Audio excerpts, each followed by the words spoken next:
के आइन की रूह से हर 5 साल बाद सदारती और पार्लियामानी इंतखाबात एक साथ एक ही रोज़ मुनक्किद किए जाते हैं। आइन की रूह से सदारती इंतखाबात का फैसला करने के लिए 2 राउंड की मंजूरी दी जाती है, ताकि अगर पहले राउंड में कोई भी सदारती उम्मीदवार कास्ट किए गए वोटों का 51% वोट हासिल न कर पाए तो फिर अगले राउंड यानी 28 मई को सबसे ज़्यादा वोट हासिल करने वाले 2 उम्मीदवारों के दरमियान मुकाबला होगा। सदारती इंतखाबात के साथ ही साथ वोटर्स 600 अरकान पार्लियामेंट का इंतखाब भी करेंगे। ये वोट इंतखाबात में हिस्सा लेने वाली सियासी जमातों के उम्मीदवारों की बजाय सियासी जमातों को बराह रास्त दिए जाते हैं। किसी भी जमात को पार्लियामेंट में पहुंचने के लिए कुल वोटों में से 7% वोट हासिल करना बेहद ज़रूरी होता है। तुर्की में रजिस्टर्ड शुदा राय दहिंदगान की तादाद 6 करोड़ 40 लाख से ज़ाहिद है। इनमें 60 लाख ऐसे राय दहिंदगान भी शामिल हैं जो पहली मरतबा अपना हक़ राय दही इस्तेमाल कर रहे हैं। तुर्की के बैरून मुल्क मुकीम 34 लाख राय दहिंदगान 9 मई तक अपना वोट भी डाल चुके हैं। इलेक्शन के लिए 14 मई को 1,90,000 से ज़ायद पोलिंग स्टेशन पर सुबह 8 बजे से शाम 5 बजे तक वोटिंग का सिलसिला जारी रहेगा।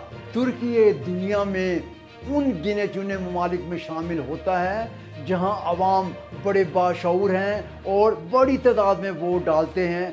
तुर्की गुज़श्ता इंतखाबात में वोटिंग की शरह 87% तक रही थी और इस बार मुकाबला कांटेदार होने और मौसम के खुशगवार होने की वजह से 90% से ज़ायद शरह से वोट डालने की तवक्को की जा रही है। तुर्की का सुप्रीम इलेक्शन बोर्ड इंतखाबात मुकम्मल होने तक किसी चैनल या सोशल मीडिया को इंतखाबात से मुतल्लिक पेशन गोई या तबसरा करने की हरगिज़ इजाज़त नहीं देता।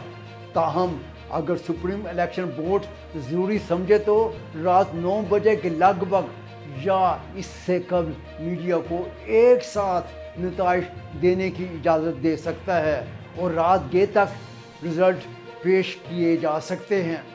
मौजूदा इंतखाबात में सियासी जमातों के इत्तेहाद उभर कर सामने आए हैं ताकि 51% वोट हासिल करते हुए कामयाबी हासिल की जा सके। एर्दोगान का जमहूरी इत्तेहाद पीपल्स अलायंस के नाम से याद किया जाता है। इस इत्तेहाद में सदर एर्दोगान ने 2018 में अपनी जस्टिस एंड डेवलपमेंट पार्टी, जिसे आक पार्टी के नाम से भी याद किया जाता है, के अलावा कौम परस्त जमात नेशनलिस्ट मूवमेंट पार्टी या MH को भी शामिल किया था और इलेक्शन में हिस्सा लिया था और कामयाबी भी हासिल की थी। ये जमात इस वक्त भी जमहूरी इत्तेहाद का हिस्सा है, जबकि इसके अलावा इस इत्तेहाद में great union party, BBP, new welfare party और खदापर पार्टी शामिल है।